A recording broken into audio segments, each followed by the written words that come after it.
Hello. Hello. This is myself, Samantha, and my lovely co-host, Amy. Hello. So today, again, we're talking about just cultural curiosity and connection. And I mean, so much of this episode is just how Sam and I have become so close over these topics, because I live in Richmond, BC, Canada, which is a very Asian community. And although I've traveled all over the world and I have some understanding, I did not have nearly enough understanding. And she is Chinese Canadian.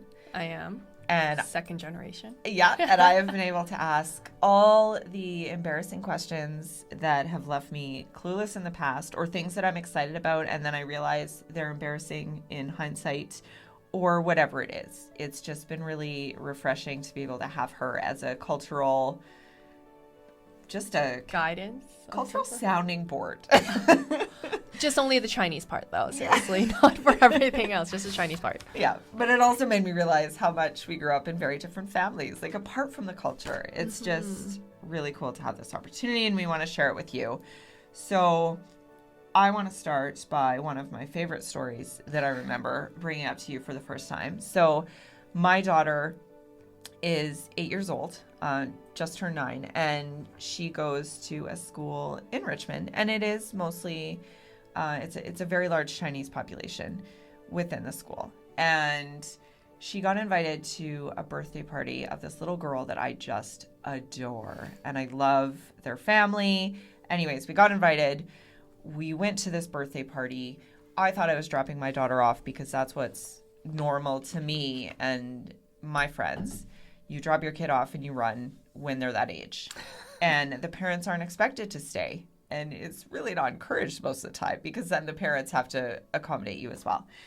So little did I know when I dropped off my daughter that I was also supposed to stay, and the parents were encouraged to stay at this birthday. And they were all there, but yet my husband and I brought my son, and we're like, okay, but we made plans to leave because that's what's normal to us. Now I know better. Anyways, it was this huge group of girls, and they're all Asian, and they're the cutest, most wonderful girls. We come back after 2 hours of kind of being away. We come back to the birthday party to pick up my daughter, and I realize all these girls are in the bathroom in a completely separate space from the adults, but they're in the bathroom and they're doing the most wonderful makeup. And I love makeup.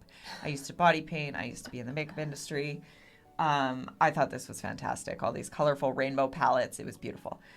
So I got right in there and I'm like, amazing. This is my chance to connect. And up to this point, to be completely honest, every time I walked up to the school or every time I've done an event in Richmond, that has been, mostly Asian populated. I feel like an outsider. And I assume so many people have this feeling in this melting pot of a city, but I feel like an outsider. So when I got to this birthday party and I was in this bathroom with these girls and they're all doing makeup, I'm like, oh my God, this is my time to shine. I'm going to nail this. I'm going to connect with these kids. I got down, I rolled up my sleeves, and they painted me in every spot, like nose, eyes, eyeliner. I think they painted my neck, my ears, my arms. I thought this was great. We were having a great time. They were having a great time. And then I walked back into the room with the adults, and I did get some really awkward, weird looks, but I just thought it was because I was fully painted like a piñata. Now, when you were in that bathroom, how were the girls eager to paint you? No, and you brought this up to me afterwards. No, they were not. I had to very much encourage it but I thought that's just because they didn't know me very well. I see. What's that now? I don't know what's going on. It's okay.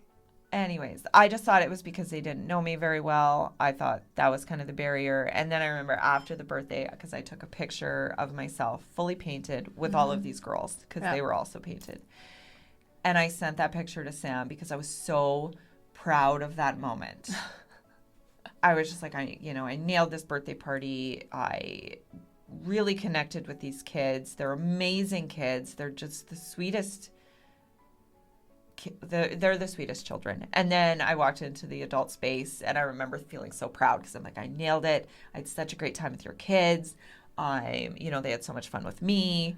Were you hoping the fact that the parents you would use this kind of segue to kind of build a better relationship or build some type of connection with the parents? Yeah, actually. Like, I was just looking for any kind of genuine connection I could feel because I felt there was such a cultural barrier. Mm-hmm. Like, I can't speak the language. Yeah. And I know a lot of them have, a harder time speaking my language. And we smile at each other, and they're courteous, and they're wonderful, and they're genuine. But the communication and the connection I felt was lacking. Well, like, Amy, you're like my token white girl. I think, I think you can't do no wrong in regards about what you did. And in context where I want to explain about this is because when Amy sent me the photo of herself with her daughter and the rest of those girls, she was so proud. She's like, oh, look at what I did. This is so exciting. And literally what I said was like, this is amazing. I'm so surprised that you managed to get these girls to draw on you. And for you, you're like, why? Why would it be such a shock? And technically, based on context and interpretations of where I'm coming from, is that most of these girls would never dare to consider that a full-grown adult would allow them to paint. You would paint amongst yourselves. You would not actually paint on a parent, more or less, a full-grown adult as well. And so for them, they would worry the fact that, what their parents would think, because their parents would never give them the green light to do that. So for them, it's inspiring, refreshing, and honestly, it's a surprise because they've never done something like that. So it really pushes the boundaries, like, on what, a type of, like, parenting style that their friend is involved in or have. And then for you to come out with those girls, with the parents, especially, I bet it was a surprise. Clear as a surprise. It was, it showed that it was a surprise. And you said that they were kind of a bit awkward and whatnot. I mean, I just got a lot of stares, and I could tell that they were shocked that I had done that. Yeah. Did you feel any other, like, feeling of, like, confusion or of anything of that latter? I would say maybe confusion. I don't think I felt any disappointment in me anyways. Yeah. But I would say confusion was high. High, yeah. But I didn't understand why. I was just like, yeah, I connected. I think for how I interpret it when we were at that time was the fact that you were trying, like you said, you were trying to make a connection, a segue with the parents. And for you, also, I think you kind of felt awkward because you were the only parent that didn't stay. And so I think you were trying to make up for that and be proactive, connect with the girls because all the parents stayed and you thought maybe they were already bonded and connected, so you wanted to kind of compensate in that latter. On that note, when my daughter had her birthday party and I invited quite a few of the same girls, and it was just a party for the kids, and after that birthday party, I knew to say specifically in the invitation, drop off your daughter or son and pick them back up in 2 hours. Yeah. And I felt like that was a really cool, eye-opening experience because I'm like, I know the expectation here and I want to be clear about my expectations. Yeah. And so one thing I want to kind of make note as a parent, I think you kind of provided like an eye-opener for the parents themselves to say, oh my gosh, I would have never thought to let my kids to draw on me. Yet this white woman, that's fair. Gave the okay. In most cases, they wouldn't ever dare to think about it. In most cases, they would say, this is not appropriate. They would never allow, like, if you were not, I hate to say it, if you weren't white, you wouldn't have given the pass, they would probably reprimand and they would not allow it. Most parents would never allow their kids.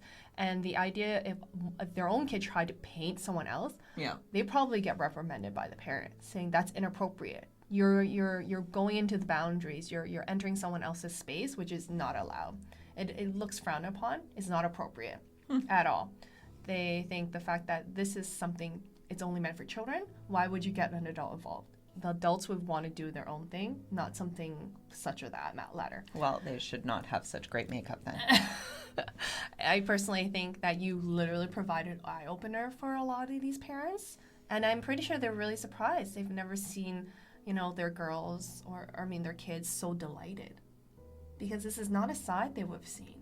And I think you've actually brought, much fun. I think you brought like a lot of like insight to them. I was like, wow, this is different. But at that time, you would also think, would they even consider doing that next time? Probably not. But I think they appreciate that and they welcome you for that change of freshness, of an experience they've never had thought to provide.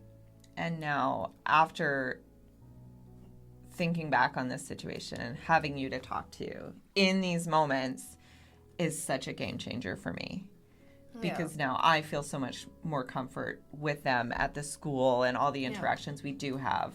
Like, it's so nice to have you to be able to talk about these moments, whether I feel pride and then embarrassment or whatever. I think you really sets a precedence of yourself, and it provides, you provide a different angle of what parenting is like. And I think that's a great thing. But also at the same time, whether these parents feel comfortable enough to reach out, that's another. Because like you said, there's that cultural difference, the language. It's a bit hard. Yeah. But I think they appreciate it deep down. Thank you, Sam. Really, it is. I want to believe that. I really think, because I really don't think most parents would even consider wanting to put their face painted by other children. Okay, so segue from that. Shame, respect, the look you talk about. Yeah. Okay, so how did you grow up with these? Because you have told me stories just on things that have, brought your parents shame. Yeah. And I want to hear about that. Of course. I mean, we've kind of bridge it back is the fact that if you were to bring, those kids out to do the face painting in front of the parents, those kids would have been actually still hesitant, as you did in the bathroom, but you had to actually coax them to reassure them to do those those painting all over your face. They would have never done it on their own accord, unless you actually coax them to encourage them, saying, it's fine, do it. Because if you actually did it outside, most likely they would probably look at their parents and see if it's okay. And then when they get that look from their parents would probably say no. And even if you try to encourage it and say, yeah, it's totally fine, most cases, the parents just looking at them would just shut it down. And will probably just do any of the paintings on their face or hands on their own, even if you encourage it. Yeah, which makes sense now, because, if I was to put myself in the shoes of the parents, it does seem like it's something I just wouldn't culturally do out of respect. Yeah. So, that gives me a lot more perspective. For sure. And, you're talking about, shame or the look. I got that look a lot as a child. Tell me about the look. So a couple of incidents, like holding a chopstick. I was a kid, did not know how to hold a chopsticks properly. Again, age. What was your age? I think I was around 7 or 8. At that time, I really didn't know how to hold a chopstick properly. I didn't even know there was a proper way of holding chopsticks at all. Really, I did not know at all. And coming from my side of the fence here, being able to eat rice with a chopstick at that age is mind-blowing. Yeah.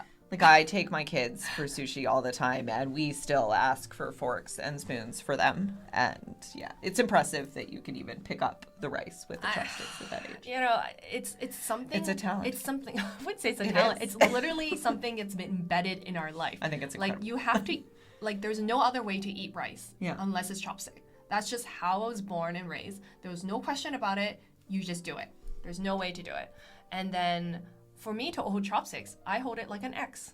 I was using, my fingers with, give me a pen. Oh, the other one over. Right there. There's 2 pens right here. And literally, you properly have your middle finger supported in between. If you're watching this, she's doing an excellent job. And literally, that's how you maneuver it. Your bottom 2 fingers to support the bottom chopsticks, they don't move. Your top chopsticks is the only thing that move. But when I was a kid, this is how I was supposed to, pick up vegetables and rice, and I think I could still pick it up to this day, actually. Yeah, See, it there works. we go. Yeah, It there does we the go. job. But, I thought Not that okay. was not okay. Probably, it's clearly not okay. Well, I got like a big reality check of not being it okay. That was my form of how to use chopsticks. I attended a family gathering at a Chinese restaurant with the aunts and uncles and whatnot. And we were in a circle table, and right across from me, my uncle saw me holding the chopsticks. And then immediately he asked my dad, "Do you not know how to teach your daughter how to hold chopsticks?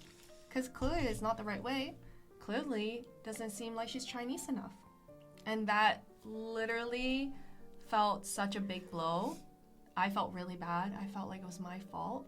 I felt so much guilt that I brought shame. I made my dad lose face in front of my uncle. Because because my uncle reprimanded him for his failure of properly teaching me to use chopsticks, a very basic Chinese thing that you're supposed to do. Mm-hmm. And that was such a hard thing for me. And I honestly, I felt like I felt like I was such a failure in that moment in time. And it's interesting that such a seemingly insignificant small thing has just really stuck with you. It did. Really did. And because of that, I was so determined not to bring any more shame. I literally learned to properly use chopsticks on my own, which took some time. And yeah, it's not easy. I know it's expected, but it is not easy. Another part of shame, again, is me being left-handed. So predominantly, most people in general are right-handed.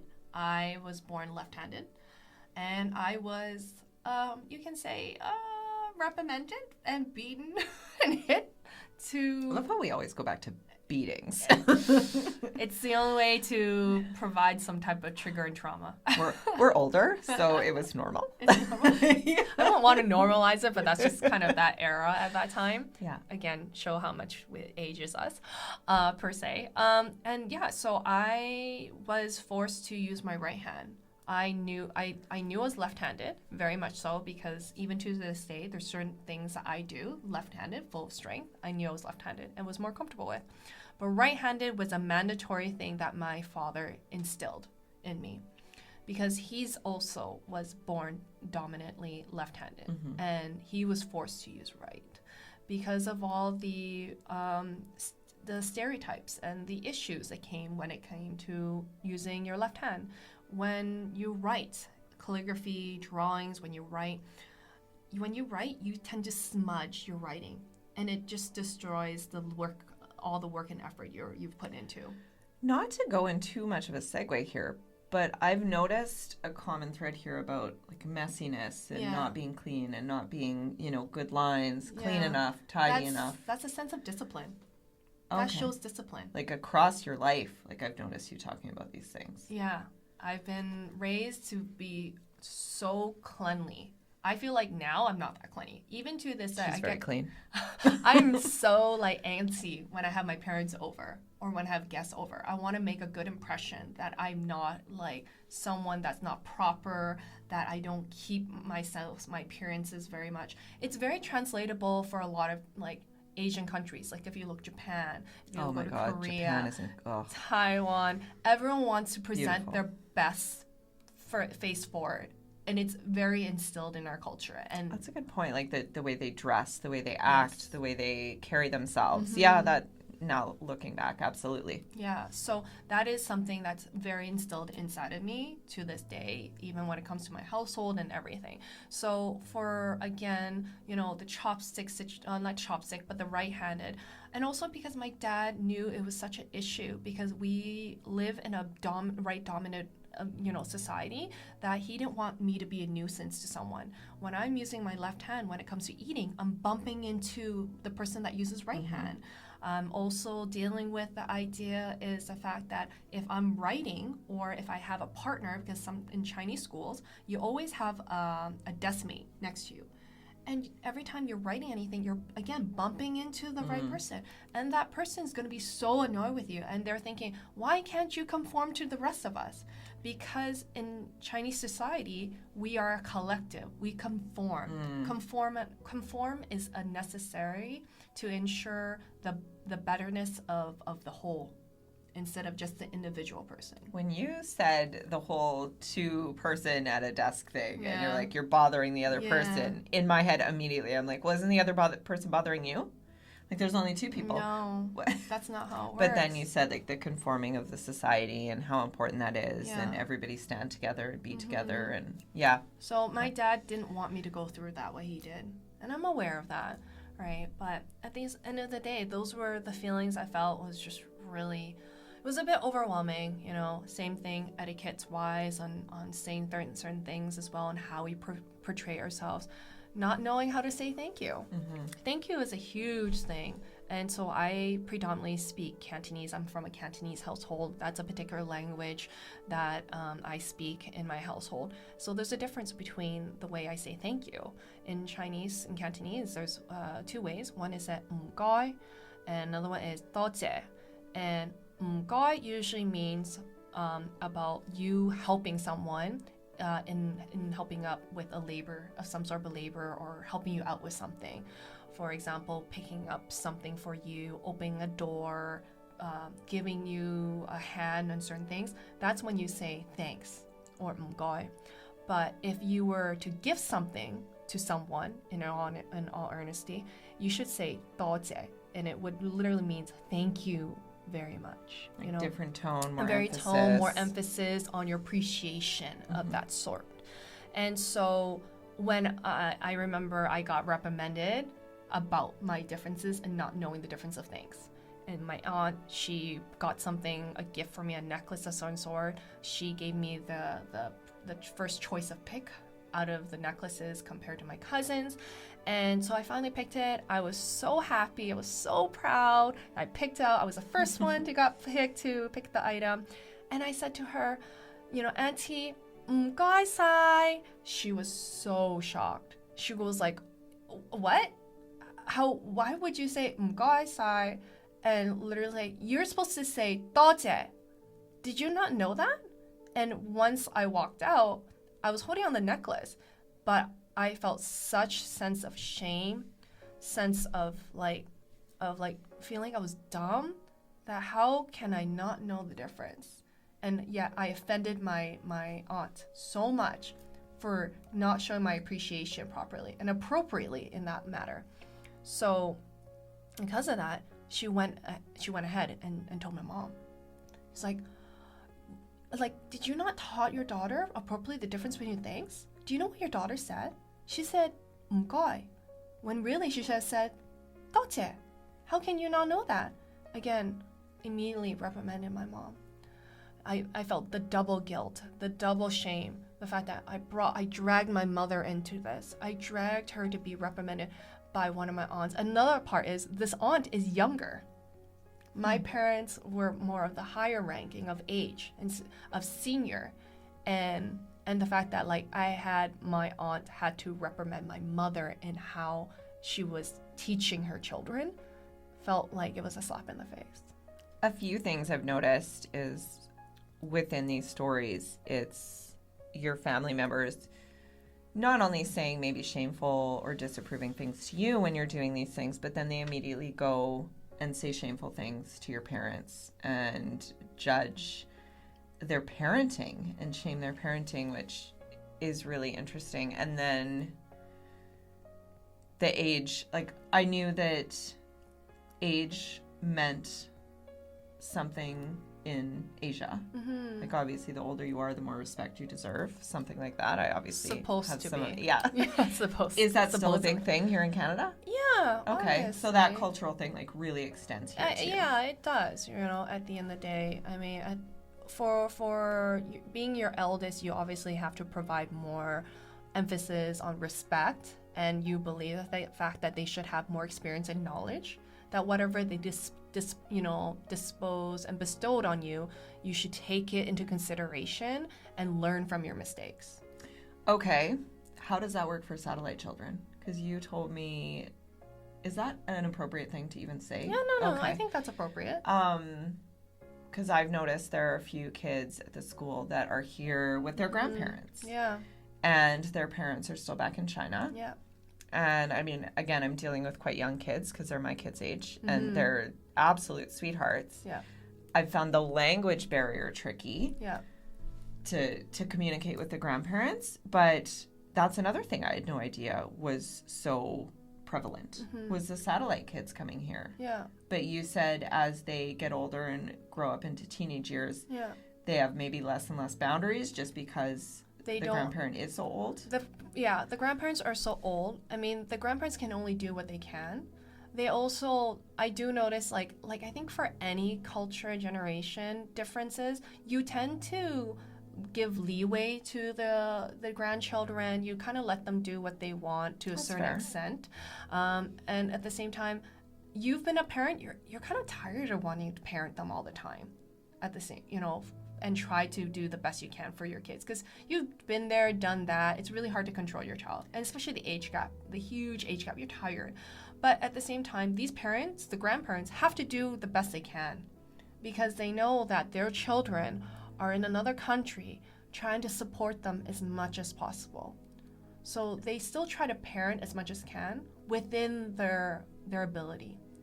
But where is the respect for age at that point? Or is it so if the same situation was in China, would the kids have more respect, like say the teenagers, would the teenagers have more respect for their elders?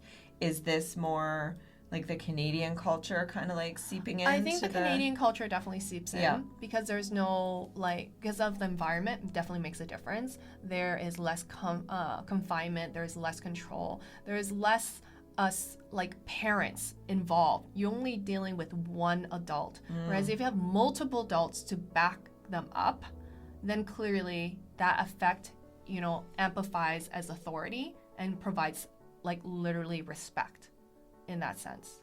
But the fact that there is really no authority beyond your grandma or grandpa, and it's just you and the grandfather, you really don't have anyone to reinforce that at the end of the day.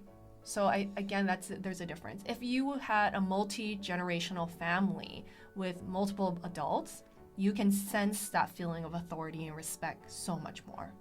Yeah, that's fair. Yeah. And then we had talked about this the other day. Career paths and independence. Yeah. And going back to the family unit and the pressure you feel as a child growing up and these paths that you're put on. And I know in my situation, you had kind of asked me before what my career path was. If I was ever encouraged, aggressively encouraged to go in a certain direction. And I would say other than moving out when I was 18, that was kind of the kicker. That was the most important thing, was that I move out when I was 18. I grew up in a really small town. I got a job right away at 14 as soon as I could. Started saving for my apartment and the things in it because I knew I was out at 18. I had to move out. And you started this journey so clearly you said, I recall you mentioning, this was something that your parents instilled and set up very early on at your age, at a very young age, that you were bound to have to move out at 18. So how or when did you have to start building your, foundation of necessities to prepare yourself to move out? I think that was more of a me thing because I'm a list person beyond anything. But as soon as I was 14, I walked in to the IGA with my mom and got a job. And I worked there right until I was 18 years old. And I moved away from home to the big city of Edmonton.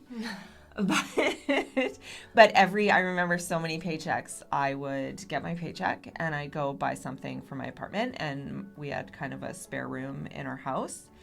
And I would just I'd get a check, I'd go buy a microwave and I'd put it in the spare room, or I'd go buy dishes and put it in the spare room. And I did that for years until I had an apartment full of stuff in this random room in my parents' house. But when I did turn 18, I was fully stocked. But I remember when I did move out, I rented a room in this house in the city, and I was incredibly homesick. And, you know, my parents' place was an hour away. And I remember my paycheck barely bought anything. Yeah, it barely bought, you know, paid for my rent. And then I remember living off of boiled noodles, so like spaghetti noodles and pasta sauce one night, and then the next night I'd have fettuccine noodles boiled with fettuccine sauce out of a can. And I remember doing that back and forth forever. And I couldn't even, like, I remember when my mom would come to visit and she'd buy me a block of cheese and I'd be like, this is the best thing ever. I was like, these are the nice little privileges that you miss and everything. And like, how was school to deal with? Because you said you barely made ends meet with rent and being on your own and working. How did you have time for school? Like, how were you able to pay for school? So at that time, I was upgrading. So I believe I took night classes. Anyways, but I was just upgrading some of my high school classes because I did want to go to college or university. That was my goal. But because I didn't have the financial backing, and because I didn't have, you know, money in the bank or that kind of support, I remember looking at... Is that you? Don't worry about it. I remember looking at all these different courses, and I was like, nothing is hitting home. Like, I'm not enthusiastic about anything. Nothing's really catching my eye, and I'm going to have to spend tens of thousands of dollars on this and try to support myself in this city. So I remember that being a big deterrent. So I feel like I gained a lot of independence from my path. Yeah. But, like, I want to hear about your path and what yours led to you, because I know it's significantly different. Yeah, I mean, for you acquired your independence encouraged by your parents of independent living and whatnot, but that was clearly not the case for me. I grew up where my parents are very scared of debt. They grew up in a country where, you know, they grew up very poor. They had nothing. They never want to owe anything to anyone because that means nothing belongs to them. So they had that fear of debt as being the evil. It's very evil in their mind. Always try to save and make sure you pay everything off because that means it fully belongs to you. And so my parents didn't want to put me in that situation. Education was such a big deal for them, especially coming from a place that they're very uneducated. They came here to immigrate. They wanted what's best for their children. So with that being said, I was never encouraged by my parents to look for a job. Education was such a big thing for them. They just wanted me to focus, put my head down, focus on my studies. Sadly enough, I was not that great of a student at all. Sad, very sad. No matter how much my parents wanted me to be, I couldn't get the hang of it. Anyways. Just not for you. It's not for me. Yeah. Unfortunately, I'm not the typical stereotype of a good math. I'm not good at math. I don't know how to count very well. I thought you were just born with that. I know. Anyways, so I never was encouraged to actually look for a job. I actually wanted to look for a job. I wanted work experiences. I wanted to make my own money when I actually turned to my last senior year of high school.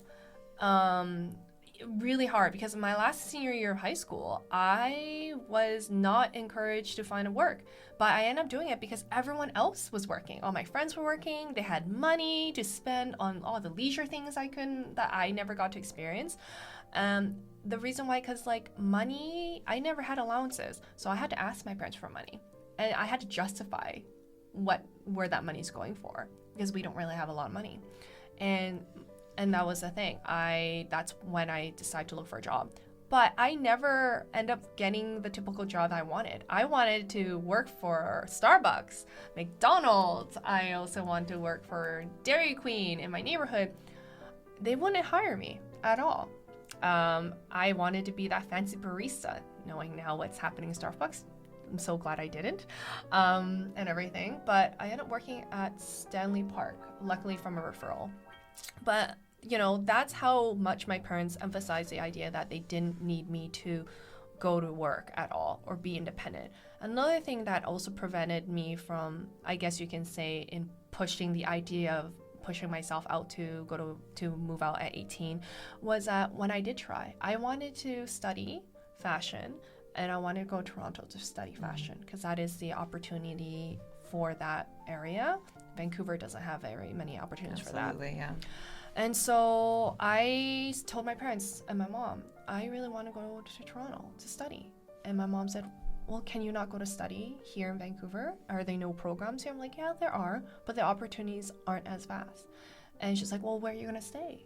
How are you going to pay for that? What are your finances involved? And I said, well, I'm not too worried. We have family in Toronto. I can stay with them and have a good relationship with them. My mom said, no, don't do that. I don't want you to become a burden to them.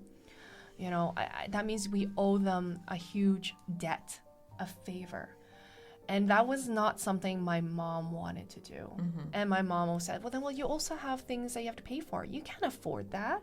It's too expensive. Are you able to work at the same time and go and study, and then on top of it, doing all those things? And even if you do, you'll be just too intrusive in someone's home. When you enter someone's home, it's never really that home. You're always a guest, and you're going to be a bother. And so my mom kept pushing that. Another thing would be is the fact that if I do end up staying with that family, I indebted them a very big debt of, not in a monetary thing, but more of an obligational debt that in time we have to return. We don't know when, we don't know how, but it's something we have to do. And is the obligational debt more intrusive and heavy and all that kind of stuff than a financial debt? I think it just depends on how big it is. Okay. Right. And so my parents didn't want that at all. And so because of that, I decided I had to stay in Vancouver. And I stayed. And I'll be honest, I'm grateful, right? I really had no debt. I had no debt at all. I was working. I made my own, all the income I received. I didn't have to pay for rent. I was well fed. I didn't have any debt when it came to my schooling. That was great, but on top of it, I still was confined to my parents' home. Their rules, whatever they say, goes. I didn't really have a say in that. So those are the takeaways in regards about independence versus not independent, debt versus no debt. So different. Very different. So that's kind of like how it worked out for my lifestyle, or what I thought in regards about the typical cultural differences for me. You also want to talk about, the taboo of like how you approach the I was gonna say it, Sam. The sex talks. Yeah. Yeah. How was that approached? See, I feel like we grew up very differently in this as well. Growing up, it was, I feel my parents obviously weren't like, oh my God, go have sex, shouting it from the rooftops. That was never a thing. But I felt so much openness in my home that I could go to my mom for anything. Obviously, I didn't tell my dad, because what girl wants to tell her dad that? But I remember going to my mom, there was just so much acceptance. And it was talked about. My mom had the talk with me, and she's like, I think she said she was 16 years old when she lost her virginity. And I remember her having that talk with me and, going over that. And I remember early on, she's like, if you decide that you're going to have sex, she's like, come talk to me and we'll have that discussion then. And I'll take you to the doctor and we'll get you on birth control. And that's exactly what she did. So, months, maybe years went by. And then I felt, I had a serious boyfriend at the time, and we were in love. It was my first love. And at the time, I was 15. And I remember going to my mom and having that talk with her. And I went to her and I'm like, hey, this is what I'm considering. And I would like to go to the doctor now, and I'd like to go on birth control. And we haven't done anything, but, it's going to happen at some point. And she made the appointment, took me to the doctor, got on the pill, and eventually I did, have sex. But I waited until I was 16. I was able to go to my mom. I was able to have a very open conversation. Yeah. If there were any worries in the future or anything that I was concerned about in the future, I could go to my mom. And there was never any shame. There was always openness. There was always support. I didn't feel like I had to hide very much. Because even if her and I were in a bad spot and we were arguing, I could always go to her with an issue I was having, and she would support me without judgment, is how I felt. I never once, any memory at all that we've ever talked about sex. Parents don't talk about sex. Ever. So what do they expect you to, what are their... So like the idea, like even having what a do they boyfriend. think you do? there's that common thread is like, don't date. They never talk about sex. They never talk about boyfriends or anything of that ladder. Never of that. But the thing is, at the same time, they just want you to focus, put your head down, focus on going to school. Once you finish school, get a good job. But once immediately you get a good job, you are expected to go find a partner and get married and have kids. That's normal. Is abstinence a thing? Like, is that encouraged? Or sex after marriage, like, is that encouraged? Or they just expect us not to have it it's just talked about? They just don't talk about it. I never knew what was sex. I only knew what sex was through the sex education that we had in school. And how was that back then? I was just like literally I was just literally dumbfounded in regards about this, the differences in body parts and the periods. That was a shock. Did your parents ever walk around naked when you were younger? Or how was body image? No, so I remember I remember my dad being in his underwear type of thing, but that was it. He was shirtless. But my mother, no, I've seen her, I have seen her topless before and bottom, when I was a kid, but nothing in regards about what happens when two people come together and even when you're a teenager, no communication, no explicitly discussing about intercourse. That was, I think, in my parents thought, we'll leave it up to the education system to fill in the blanks. Yeah. And so from there, I figured that's what sex was like. But we never mentioned it, nor did my parents thought to even ask or even talk about it. When I got my period, I freaked out. Again, didn't know what to do. My mom didn't tell me. So the only way my mom found out I end up having my period was I was so ashamed. I was so scared. I didn't know what to do. I literally threw my underwear in the garbage because I didn't want my mom to find out. How did you deal with? I didn't know. I was like, I don't know what happened. I just remember I was stuffing tons of toilet paper. That is a common thread of understanding, I think, for most girls when they're younger. But yeah, I end up but I couldn't hide it, I suppose. And my mom found out I had my period, and she's like, "Why would you throw your underwear?" And I'm like, I didn't know any better. I thought it was shameful. It was just wrong. I didn't know what to do with it. I didn't know the first thing to where to buy, like liners and pads and things like that until my mom, I don't remember if my mom took me to the grocery store or whatnot, but I remember I did end up getting them, and that was it. She's like, well, that's what every time you have your period, you just wear a pad, and that was it. There was nothing else about it. Huh. Yeah, and that was it. So you remember, when she did find out? Yeah, I did, but I was embarrassed. She didn't make a big deal out of it, but she just thought, you are really stupid. She thought that, or you thought thought that? No, she said I was stupid to throw my underwear. Oh. She was like, how stupid are you? She was like, and you wasted a perfectly good panty. And don't you waste it. You could just wash it. Why wouldn't you wash it? And I didn't know any better. I just thought, blood. I didn't know what to do with all this blood. I'm like, can you wash it? It's just so much. I was just so scared. I didn't know what to do with it. And I just thought, I'm like, you can't wash this. This is something I can't do. I mean, at that point, you're like, no, this needs to just go. Yeah, no, but she thought I was just really, really silly. So sex was definitely not a thing. And again, when I end up having sex, again, didn't tell my parents, didn't know nothing of that ladder. Even when we had relationships, when I bring boyfriends home or whatnot, My parents just assume, maybe, we don't talk about it, nothing, that maybe we would be having sex, but then nothing is mentioned.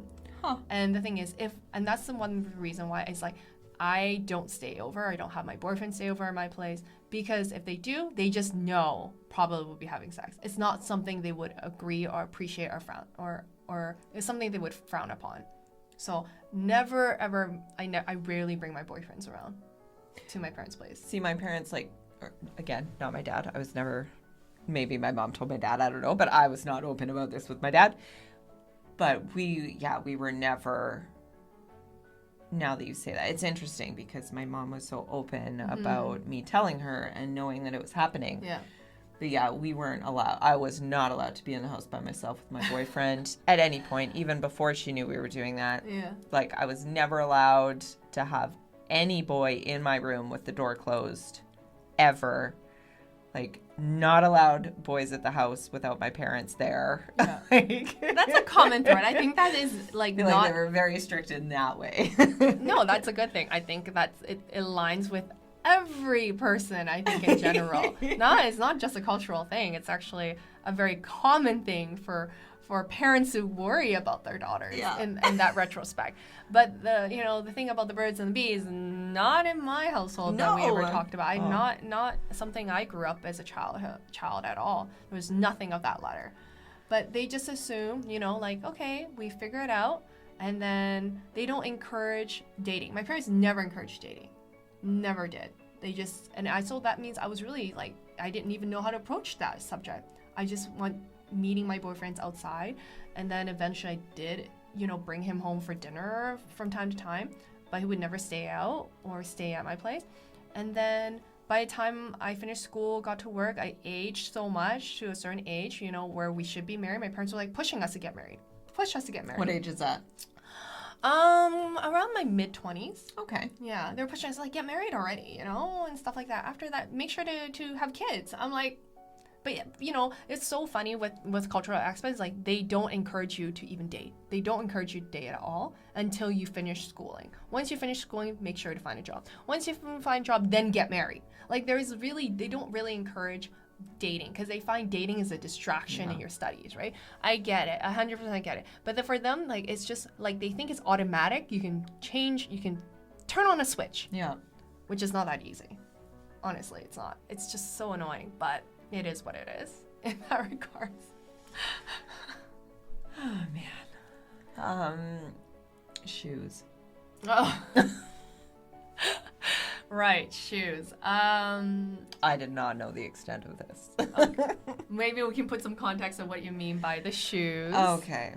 So when we were preparing for this episode, she had kind of put in, what's your most horrifying shoe in the house moment?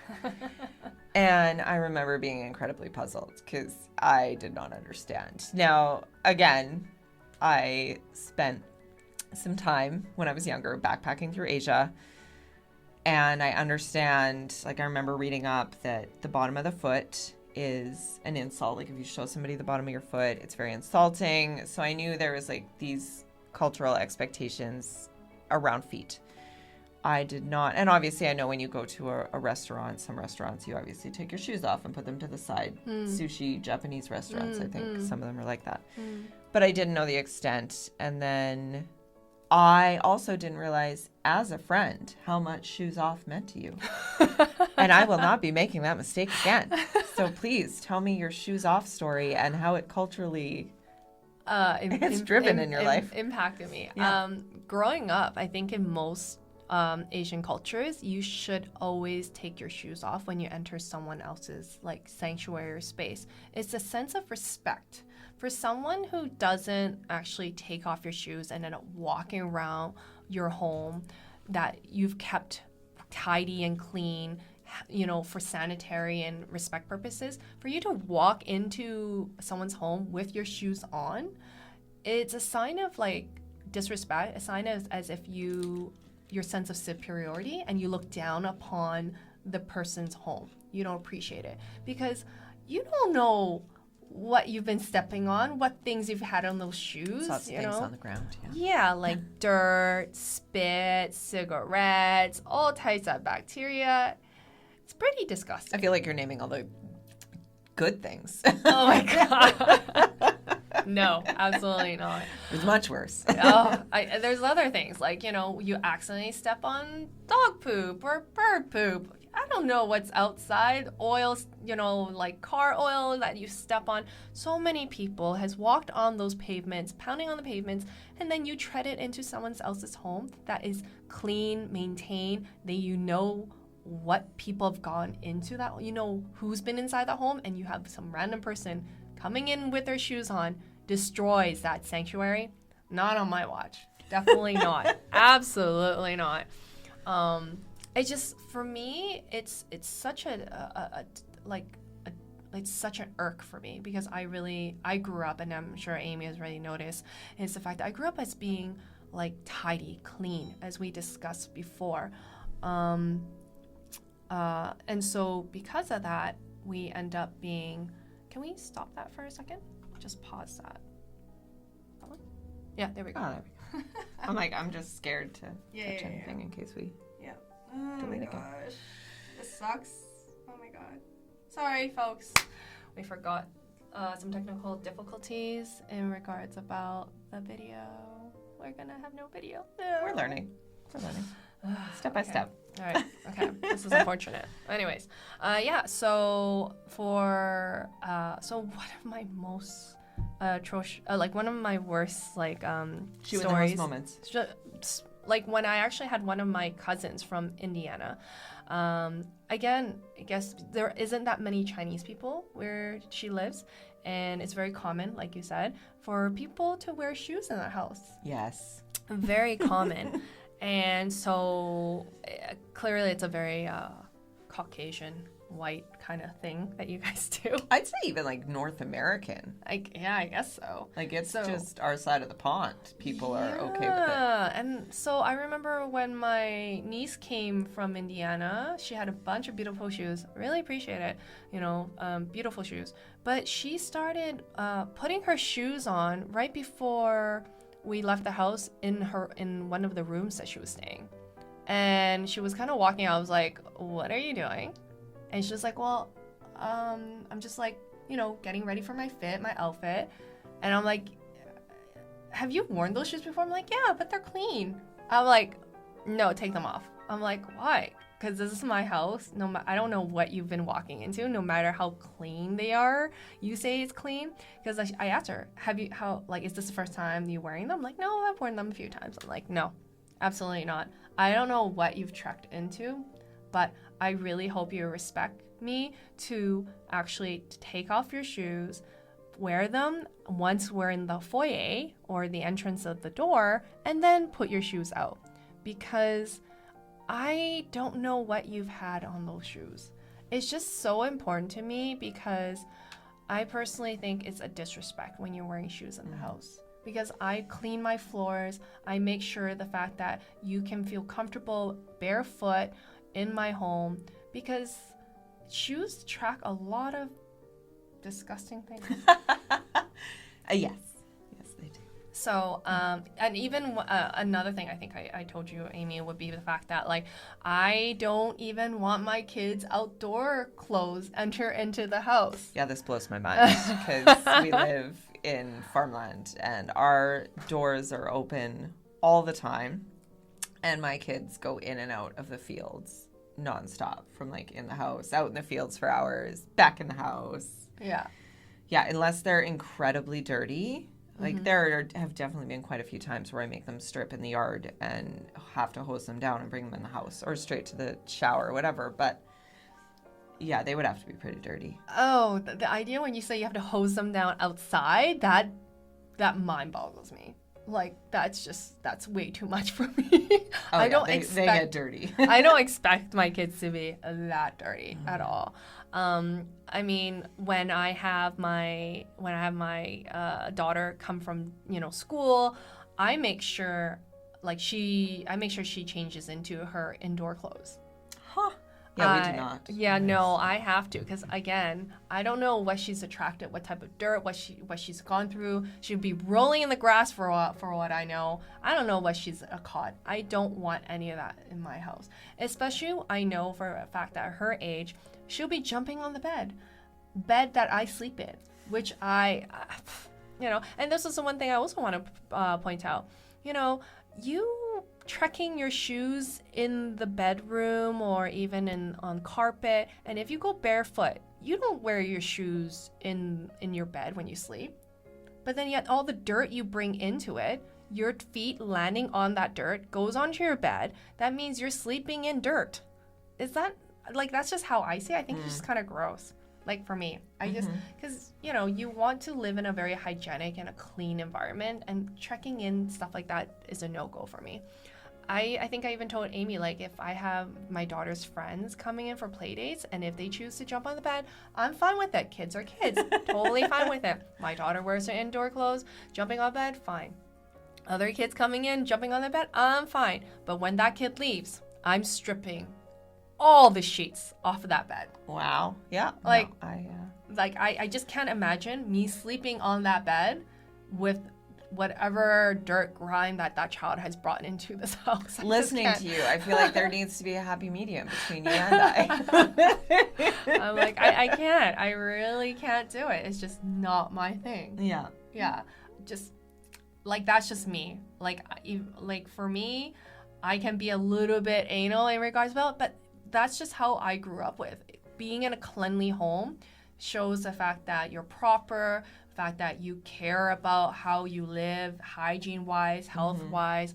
It just seems very proper, and it sets a good example of your children.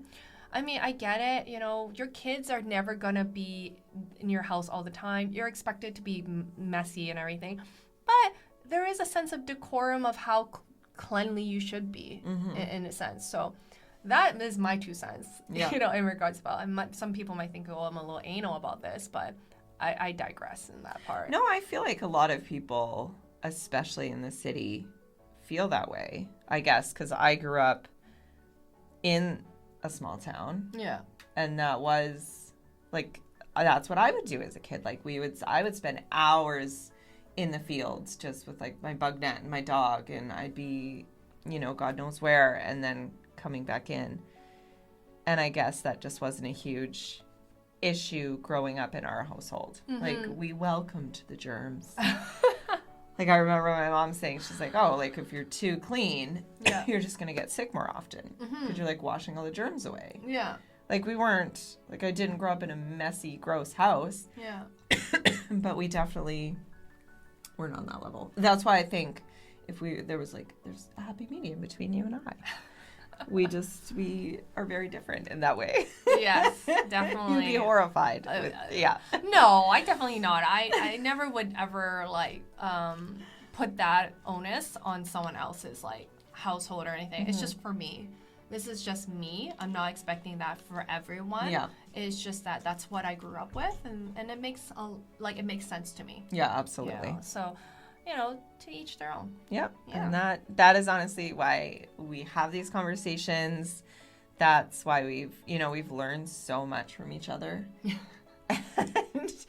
and not only is she just the way our families grew up, the way that we were raised, the way we raise our kids, the way we are, from the cultural differences to just family differences. It's just really cool to be able to have these conversations. And I don't have to be an expert in her ways of doing things to still show respect and still be kind about it and be inquisitive about it and curious about it and show more understanding towards it. I actually think highly the fact that you're actually being inquisitive and you're asking questions about that. So many questions. That in itself shows a sense of respect, that you really want to learn and you really do respect the culture and understanding. And that's one thing I think we should take away from in regards about that. This cultural understanding and appreciation extends to even for everyone when it comes to traveling. I think that's one thing. Huge. Yeah, that's one thing I think most people do tend to forget as well. Like when you're entering into someone's country, home, whatever, you really should be more open to appreciate the culture and respect when it comes to entering someone else's like space at the end of the day. Yeah, take into consideration where they come from and, you know, their frame of reference, and carry that forward in your life. And instead of judging everyone, which is so very easy to do, especially with cultural divides, bring some understanding to the table and ask some questions. And I've actually been shocked now that I've been so much more open and having the ability to ask you questions. Yeah. I feel like I've been more open in asking other people questions. Right. And I'm shocked at how willing they are to give me the answers. And I feel like there's been so many times when I haven't even given people the chance. So it's really cool to have this. No, yeah. I love that about it. And thank you, Amy, for being so open to ask me questions. And again, it inspires me to actually learn and understand this more in depth and everything. Yeah. So, yeah. Okay. This is awesome. Well, so, until next time? Of course. Yeah, until next time. Oh, my God. This is like one of the hardest episodes we did. There's so much more. Okay. Oh, have a wonderful day, and we will see you next time. All Bye. right.